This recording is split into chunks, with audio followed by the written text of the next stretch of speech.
उपमुख्यमंत्री अजित पवारांचा बीडमध्ये पाहणी दौरा। पूरग्रस्त भागाची पाहणी करून अतिवृष्टीमुळे झालेल्या नुकसानीचा आढावा घेणार। केंद्रीय गृहमंत्री अमित शहा आज महाराष्ट्र दौऱ्यावर। मुंबईमध्ये एका खासगी कार्यक्रमामध्ये होणार सहभागी।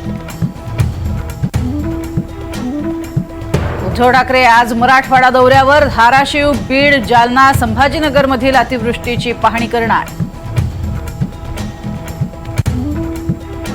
जयंत पाटील आज माढा दौऱ्यावर। सीना नदीच्या पूरग्रस्त भागाची करणार पाहणी।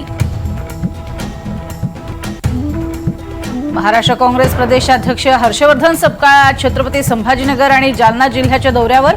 पूरग्रस्त भागाचा पाहणी दौरा करणार। राष्ट्रवादीनंतर शिवसेनेकडूनही नुकसानग्रस्तांना मदतीचा हात। सर्व मंत्री आणि आमदार खासदार 1 महिन्याचा पगार पूरग्रस्तांसाठी देणार।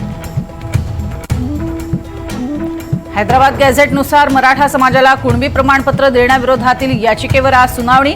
ॲडव्होकेट मंगेश ससाणे आणि मनोहर धोंडे यांच्या याचिकेवर उच्च न्यायालयात सुनावणी। पूर्व विदर्भात जोरदार पावसाचा इशारा। मुंबईमध्ये 27 आणि 28 सप्टेंबर दरम्यान मेघगर्जनेसह पावसाची शक्यता। नागरिकांना सतर्कतेचा इशारा।